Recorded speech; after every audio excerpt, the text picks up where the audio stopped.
Welcome back नाज़रीन। Brake खां पहिरियां असां खैरपुर ऐं पीरगोठ म्यूनसिपल कमेटी ते ॻाल्हायो पिए। खैरपुर जो रिपोर्टर शबीर फलियो असांखे अपडेट पियो करे इन हवाले सां। पीरगोठ खां असां इन सूरत हाल ते वधीक ॻाल्हि ॿोल कंदासीं। इस्माइल जागीरानी असां सां लाइन ते मौजूदु आहे। इस्माइल, ॿुधाइजो त पीरगोठ में म्यूनसिपल कमेटीअ ते 26 जून ते चूंडूं थियण पियूं वञनि, कहिड़ियूं कहिड़ियूं जमायतूं हिसो वठी रहियूं आहिनि? जी बिल्कुलु जी, जेको आहे उहो 26 जून ते जेका आहे थींदड़ जेका पंचायत जेका इलेक्शन आहे उहा जेको आहे वेझो ईंदे ई जेको आहे हुते पीपल्स पार्टी ऐं जेके जीडीए जेके उमेदवार आहिनि उन्हनि जेके सख़्त जेके आहिनि उहे मुक़ाबले जा इम्कान जेके आहिनि उहे वधी विया आहिनि। उन खां पोइ मां तव्हांखे ॿुधाईंदो हलां त जेका पीर जो ॻोठ जेको किंगरी तालुके में जेको आहे हिकिड़ी जेका म्यूनसिपल कमेटी आहे, ॿ जेके आहिनि उहे जेका आहिनि उहे टाउन कमेटियूं आहिनि, जंहिंमें टाउन कमेटी पिरालो आहे ऐं टाउन कमेटी जेका आहे उहा अमनपुर आहे। उन समय जेका आहे 11 यूसियुनि ते जेका आहे उहो 26 जून ते इलेक्शन जेका आहे उहा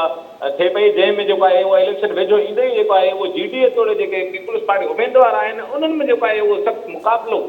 उहो जेको आहे उहो थी रहियो आहे। उन खां पोइ मां तव्हांखे ॿुधाईंदो हलां जेका गुज़िरियल इलेक्शन हुई उन में जेको आहे उहो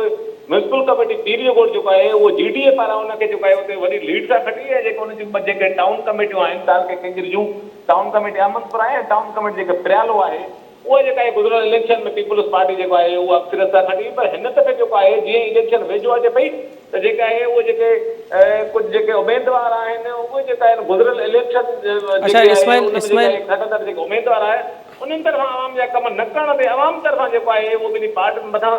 सख़्तु जेको आहे उहो कावड़ जो इज़हार पिणु कयो वियो आहे ऐं केतिरनि ई हंधनि ते जेको आहे वर्क में वेंदड़ उमेदवारनि खे अवाम पारां जेको आहे उहो ॾुखिया सवाल पिणु कया विया आहिनि। उन्हनि खां पिणु इहो पुछाणो कयो वियो आहे त जेके गुज़िरियल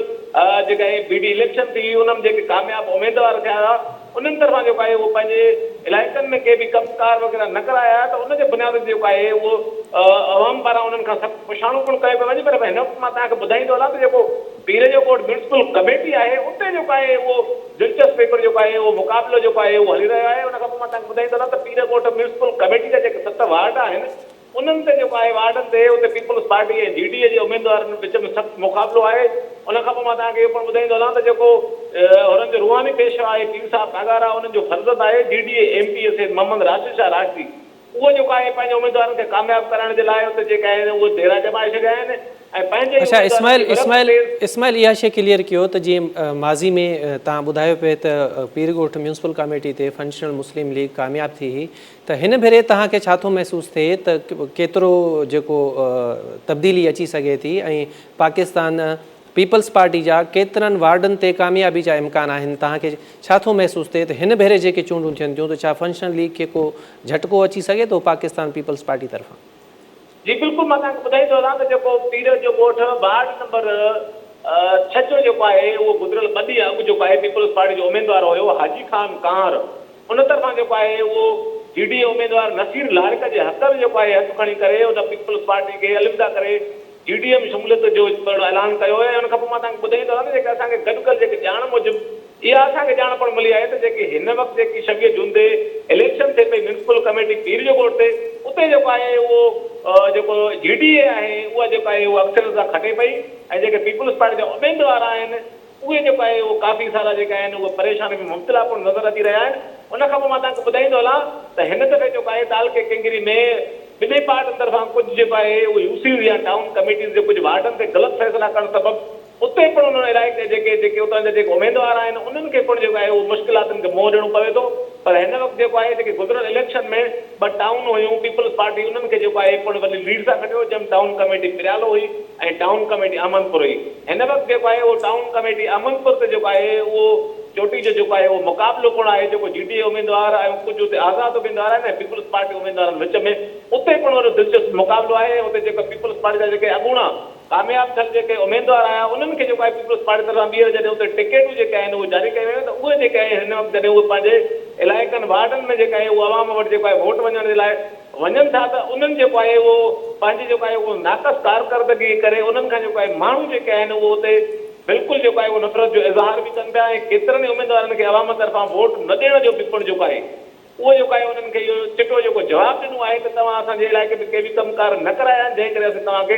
वोट कोन कंदासीं। पर मां तव्हांखे ॿुधाईंदो हलां त हिन वक़्तु जेको म्यूनसिपल कमेटी पीर जो ॻोठ आहे उते जेके आहिनि उहे जीडीए उमेदवारनि जी जेके कामयाबी जा जेके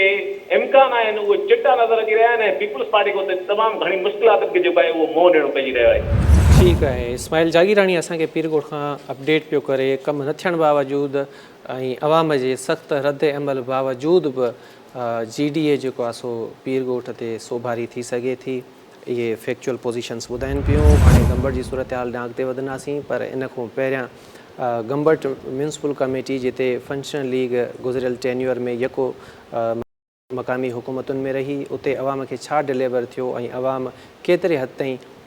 हुकूमत जी जेका मक़ामी हुकूमत जी कारकर्दगी मां मुतमिन आहे, इन हवाले सां धरती TV जे रिपोर्टर मुमताज़ मेमुण रवासिन सां खां पंहिंजा वीचार वरिता आहिनि। अचूं सभ खां पहिरियां तव्हांखे पोइ जेके माण्हू करोड़नि रुपया ख़र्च था कनि हिकिड़ी काउंसलरी जे लाइ, करोड़नि रुपया ख़र्च करे जेके खटे ईंदा, उहे माण्हुनि खे छा करे ॾींदा? इहो त साफ़ ज़ाहिर आहे। त हाणे तव्हां ॾिसो त हिन जो ख़र्च केतिरो आहे रोज़ जो। हाणे हे इलेक्शन न आहे, हे आहे कारोबार। सो हे सभु माण्हू कारोबारी आहिनि, कुझु बि कोन कयो अथऊं, हाणे बि आसिरो कोन्हे। वरी बि जेकॾहिं ख़ालिद शेख ईंदो त इहा उमेदु आहे त हे PPR बि उनजे साड़ खां कुझु न कुझु माना कंदा, जेका हिननि जी बजट हूंदी आहे पब्लिक हेल्थ जी, उहा बि वधाईंदा ऐं ख़ालिद बि कुझु न कुझु कंदो। छो त जेका बजट आहे उहा शहर ते ख़र्च थी आहे ऐं इहो एतिरा मामूली माण्हू हुन पघारूं बि हलायूं आहिनि, तरक़ियाती कम बि कराया आहिनि, पंहिंजे दोस्तनि खां ख़ैर ख़ैरातूं बि वरितियूं आहिनि शहर जी भलाई जे लाइ। पर असीं न आहे ॾिठो त को गंबट में को तरक़ियाती को वॾो मेगा को रोड उन्हनि ठाहियो हुजे, को प्रोजेक्ट ठाहिया हुजनि, को गंबट में स्ट्रीट लाइट जो कमु थियल हुजे, इवन के को घिटियूं ठहियल हुजनि, नालियूं ठहियल हुजनि, ड्रेनेज जो सिस्टम ठहियल हुजे, कोई बि कमु कोन्हे को। हाणे माण्हुनि में शऊर अची चुको आहे। माण्हू हाणे पुछनि था त बाबा असांखे जेको आहे तव्हां वोट वठणु अचो था त तव्हां पंहिंजो मंशूर ॿुधायो, तव्हां कहिड़ो कमु कयो आहे, माण्हू पुछनि था। असुल मामिलो जेको असांजे गंबट में आहे इहो न आहे त केरु तरक़ियाती कमु कराए थो, केरु नथो कराए। असुल मामिलो इहो आहे त हिते लोफर जी इज़त आहे, शरीफ़ जी इज़त छो न आहे। हिन वक़्तु इन पैटर्न खे वरितो वञे थो। हाणे जेकॾहिं कंहिं बि नुमाइंदे खे अहमियत मिलंदी त उहो ॾिठो वेंदो त जिते लोफर घटि हूंदो उन नुमाइंदे खे हिन दफ़े अहमियत उनखे मिलंदी, जिते लोफर खे अहमियत हूंदी उन नुमाइंदे खे हिन दफ़े गंबट वारा अहमियत न ॾींदा। बल्दियाती सिस्टम जी माना इहा हूंदी आहे त हेठीं सतह ते इक़्तिदार मुंतक़िल कयो वेंदो आहे। जॾहिं बि काउंसलर चूंडियो वेंदो आहे या नाज़िम या चेयरमैन, पोइ उन जो कमु हूंदो आहे त उन पंहिंजे शहर खे सिंगारणु संवारणु, उन जो कमु हूंदो आहे। 5 साल नाज़िम ख़ालिद साहब रही चुको आहे। 5 साल हाणे वारो जेको टेन्यूअर आहे उहो जेको आहे चेयरमैन ख़ालिद साहब रही चुको आहे। जेके शहर में तरक़ियाती कम थिया आहिनि उहे बि अव्हां जे आॾो आहिनि। शहर जी म्यूनसिपल जी बजट केतिरी आहे उहा बि अव्हां बख़ूबी ॼाणियो था। सॼो शहर गंदगीअ जे भर चढ़ियल आहे। शहर में कोई बि कुझु कम जेके प्यूअर वग़ैरह घिटिन में लॻा हूंदा, बाक़ी जेतिरी बजट आहे उन जे हिसाब सां शहर में को बि कमु न थियो आहे। गंबट म्यूनसिपल कमेटी बाबति असां ॻाल्हि ॿोल कंदासीं गंबट खां धरती TV जे रिपोर्टर मुमताज़ मेमुण खां। जी मुमताज़, ॿुधाइजो गंबट म्यूनसिपलिटी ते 26 जून ते चूंडूं थी रहियूं आहिनि, कहिड़ियूं कहिड़ियूं जमायतूं हिसो वठनि पियूं, हेल ताईं केतिरा उमेदवार बिना मुक़ाबले कामयाब थी चुका? म्यूनसिपल कमेटी गंबट जेका 13 वार्डनि ते मुश्तमिल आहे, उन 13 वार्डनि अंदरि जेको आहे पाकिस्तान पीपुल्स पार्टी, GDA, तहरीक लबैक या रसूल अल्लाह, ACUP समेत जेको आहे JUI बि जेको आहे इलेक्शन में जेको आहे हिसो वठी रही आहे। जॾहिं त हिन में आज़ाद उम्मीदवारनि पारां बि जेको आहे वॾी तादाद में पंहिंजा जेके फार्म आहिनि मुख़्तलिफ़ वार्डनि ते भराया विया आहिनि। मां तव्हांखे ॿुधायां त हीअ जेका इलेक्शन आहे 13 वार्डनि ते जेका मुश्तमिल इलेक्शन आहे म्यूनसिपल कमेटी गंबट जी, उन में जेको आहे जेको कांटे तौरु जेको मुक़ाबिलो आहे उहो पाकिस्तान पीपुल्स पार्टी ऐं GDA जो जेको आहे मुक़ाबिलो आम्हूं साम्हूं आहे। म्यूनसिपल कमेटी गंबट अंदरि जेको आहे हिन वक़्तु को बि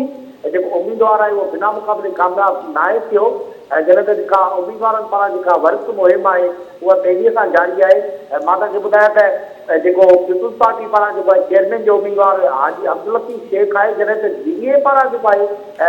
अॻु में ॿ भेरा जेको आहे 2001 में नाज़िम ऐं ताज़ो पोएं टेन्यूअर में जेको आहे चेयरमैन रहंदड़ शेख ख़ालिद हुसैन जेको आहे GDA तरफ़ां नामज़द थियल आहिनि। ॿई जेके चेयरमैन जा नामज़द उम्मीदवार आहिनि उन्हनि पारां जेको आहे पंहिंजे इलाइक़े में जेका वर्क करे ऐं कानून गंजन करे आवाम खे ॿुधाए रहिया आहिनि त असां चेयरमैन करायो, असांजे पार्टी खे वोट ॾियो त जीअं असांजे भाई गंबट जी जेका तकदीर आहे उहा बदिलाए सघूं। मां तव्हांखे ॿुधायां त जेको पाकिस्तान पीपुल्स पार्टी जो जेको नामज़द चेयरमैन आहे हाजी अब्दुल लतीफ़ शेख, उन पारां जेको आहे कुझु ॾींहं अॻु हिकिड़ी प्रेस कॉन्फ्रेंस करे ऐं जेको आहे शेख ख़ालिद हुसैन जेको GDA जो चेयरमैन जो नामज़द उम्मीदवार आहे उन ते जेको आहे संगीन नोयत जा इल्ज़ाम लॻाईंदे उन मकान इहो चयो त जेको शेख ख़ालिद आहे मुमताज़ इहो ॿुधायो त गुज़िरियल भेरे बि इलेक्शन्स थियूं हुयूं जंहिंमें फंक्शनल मुस्लिम लीग गंबट ते कामयाबु थी हुई। हिन भेरे तव्हां कहिड़ी इनफरादियत पिया ॾिसो? तव्हां ॿुधायो त तहरीके लबैक बि जेको आहे सो हिसो पई वठे, त उनजो वोट बैक केतिरो आहे? ऐं इहो बि क्लियर कजो त गुज़िरियल भेरे बि तहरीके लबैक जो उन मकानी चूंडुनि में को हिसो वरितो हुयो या हीउ पहिरियों भेरो आहे जो पाकिस्तान तहरीके लबैक चूंडुनि में हिसो पई वठे?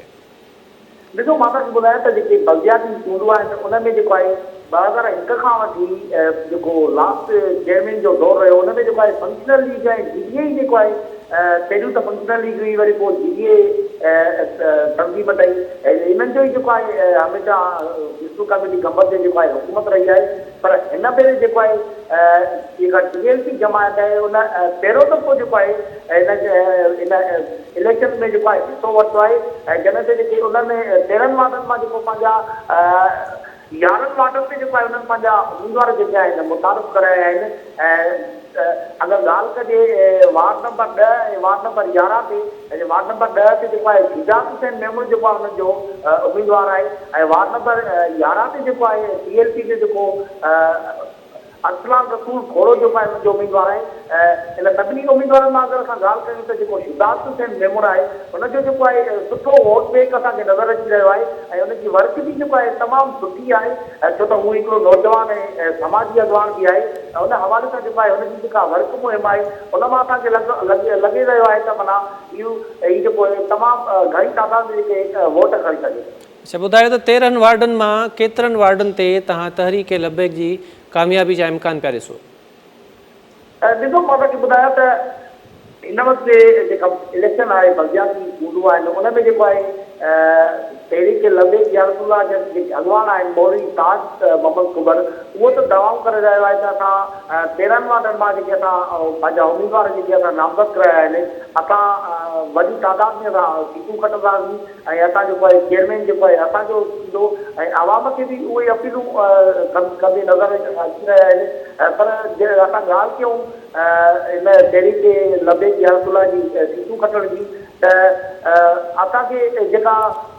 मुश्किल लॻी रहियो आहे त तहरीक लबैक या रसूला गमट मां हिकु अधु का सीट खणे त ठीकु आहे, न त हिते जेको दौरु आहे जेको वलवलो आहे जेको जोश आहे उहो पाकिस्तान पीपुल्स पार्टी ऐं GDA जे विच में आहे। छो त शेख ख़ालिद हुसैन जेको आहे ॿ भेरा अॻु में जेको आहे हिन म्यूनिसिपल जो जेको आहे हुनजो नाज़िम ऐं चेयरमैन बि रही चुको आहे। उन पंहिंजी टेन्यूअर में जेको आहे गंबट शहर जा काफ़ी सारा जेके तरक़ियाती कम आहिनि उहे बि कराया आहिनि। उन हवाले सां जेको आहे आवाम जी असां ॾिसूं था वलवलो ऐं जोश त हुनजो घणे क़दुरु जेको वलवलो ऐं जोश आहे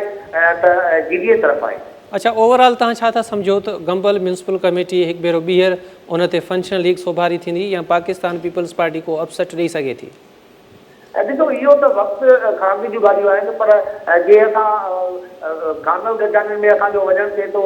उम्मीदवारनि सां गॾजानी थियनि थियूं, उम्मीदवारनि सां मुलाक़ातूं थियनि थियूं, जेके वोटर आहिनि उन्हनि सां असांजूं गॾजानी थियनि थियूं त उन मां असांखे लॻी रहियो आहे त भला हिन दफ़े जेको आहे जेका GDA आहे उहा जेको आहे एॾो आसानी सां जेको आहे पंहिंजी हुकूमत न ठाहे सघंदी, छो त हिन दफ़े जेको आहे हाजी अब्दुल लतीफ़ शेख जेको पीपुल्स पार्टी जो नामज़द चेयरमैन आहे उन पारां जेको आहे हद खां वधीक जेको आहे महिनत जेका आहे उहा करे रहियो आहे ऐं चई सघिजे थो त हिन भेरे जेको आहे आवाम शेख अब्दुल लतीफ़ शेख खे जेको आहे चेयरमैन करे। ठीकु आहे। अच्छा, आख़िरी सवाल तव्हांखां कंदासीं त गुज़िरियल भेरे मकानी चूंडूं जॾहिं थियूं त उन में हिकिड़ो वॾो हादसो पेश आयो हो जेको दराज़ा साने जे नाले सां मशहूरु आहे। हिन भेरे बि ज़ाहिरी ॻाल्हि आहे अहिड़ा इम्कानी ख़तरा मौजूदु हूंदा आहिनि त इलेक्शन कमीशन ख़ासि तौर ते जेको असांजी ज़िलई पुलिस आहे इन हवाले सां कहिड़ी का रिथाबंदी कई आहे? ॾिसो, मां तव्हांखे ॿुधायां त जेका म्यूनिसिपल कमेटी गंबट आहे